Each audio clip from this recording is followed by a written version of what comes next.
3-4 साल पहले, तो चूँकि शायर हैं और शायर लोग बड़े अलवी तलवी होते हैं, उनसे मतलब उनसे आदमी बड़ा सावधान होकर मिलता है, तो हम भी डर रहे थे। तो हमारी आदत है कि हम जब मंच पे खड़े होते हैं तभी खड़ी बोली में बात करते हैं, और नहीं तो हम वही ठठाऊ अंदाज में का भैया का हाल बा। तो हम जब भैया से बोले कि का भैया का हाल बा, 2-4 बार बोले तो ये पहले तो अपने अलवी तलवी में बोले, लेकिन जब समझ गए कि नहीं ये तो ठठाऊ में बोले, तब ये भी इलाहाबादी भाषा में आए। तो तब से इनका स्नेह और अनुराग हमको मिलता रहा है, और ये ऊपर वाले से प्रार्थना करेंगे कि आप जैसे बड़े लोगों का स्नेह अनुराग निरंतर मिलता रहे। मैं बड़े आदर और सम्मान के साथ अनवार अब्बास नकवी जी को आमंत्रित करता हूँ, आएँ और अपना उपगार दें।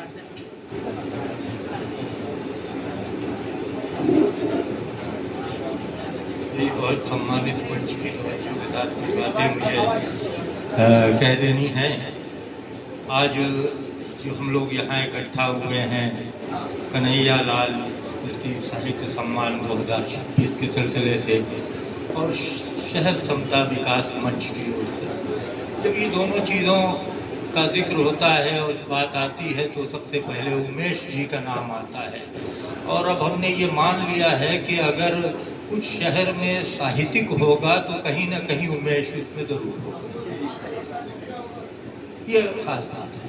देखिए, सम्मान समारोह के सिलसिले से हम लोग इकट्ठा हुए हैं, बहुत से लोगों को सम्मान दिया गया, उनके लिए बधाइयाँ हैं, मगर ये बात बिल्कुल घेरा बांध के और गांठ बांध करके रख लेने की है कि साहित्यकार जो है वो सम्मानित पैदा ही होता है, क्योंकि उसका चयन परमात्मा करता है। आप कुछ पढ़ करके कुछ बन सकते हैं, लेकिन आप कुछ पढ़ करके साहित्यकार नहीं बन सकते। हो सकता है बहुत साहित्य पढ़ें तो समीक्षक बन जाए, ये वास्तविकता है। अब जहाँ हम लोगों ने शुरू किया था लिखना पढ़ना, तो उस वक़्त हम लोग उर्दू ज़बान में युवा लेखक कहे जाते थे, तो हम लोग को लगता था कि भाई ये हम लोगों को युवा साहित्यकार क्यों नहीं कहा जाता, युवा लेखक ही क्यों कहा जाता। बड़ा जी चाहता था कि हमको भी कहा जाए, मगर ये प्रक्रिया है, इससे बीतना और गुजरना पड़ता है। जब आप आते हैं तो सुनते हैं विचारों को, फिर आपके अंदर विचार जन्म लेते हैं, फिर आप उन विचारों को लिखते हैं, और जब लिखने में आप विचारक की तरह से लिखने जब लगते हैं तब आपका साहित्यकार होना शुरू होता है। साहित्यकार होने में कभी कभी बहुत जल्दी साहित्यकार हो जाता है, वो युवा में ही प्रौढ़ हो जाता है, कभी कभी वो प्रौढ़ता में भी युवा ही रह जाता है। ये भी साहित्य की बड़ी बड़ी इस आज की खास बात ये है कि भाई इस वक्त अच्छे खासे युवा वर्ग के लोग यहाँ मौजूद हैं। एक छोटी सी बच्ची भी हमको कहीं दिख रही थी, आने वाले समय में पता नहीं कौन क्या बने, और वो बच्ची पता नहीं कितनी बड़ी बन करके उभरे। तो साहित्य से युवा वर्ग को जोड़ा जाना सबसे ज़्यादा ज़रूरी है, और साहित्य से महिलाओं को जोड़ा जाना बहुत आवश्यक है। इससे कि साहित्य की गोदें अगर मजबूत नहीं होंगी तो पीढ़ियाँ मजबूत नहीं होंगी। तो साहित्य की पीढ़ी को मजबूत रखने के वास्ते, सशक्त रखने के वास्ते जब हम महिला सशक्तिकरण की बात करते हैं तो हमारा उनका साहित्य में भी उनका प्रतिनिधित्व बड़ा सशक्त होना चाहिए। उन्हें वो वातावरण बनाना पड़ेगा कि जहाँ महिला सम्मान के साथ साहित्य जगत में समय के साथ और उनको प्रेरित करना पड़ेगा।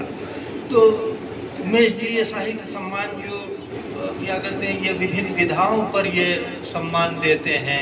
आज मैं सबका जिक्र नहीं कर सकता, हमारी बहनें भी जल्दी में हैं, उनको घर जाना है तो वो बातें मैं न करूँगा, लेकिन विभिन्न विधाओं पर जो ये है तो ये बताता है ये कि ये कितना सजग हैं और कितना जागृत हैं साहित्यिक विधा, साहित्य के लिए नहीं बल्कि विधाओं के लिए।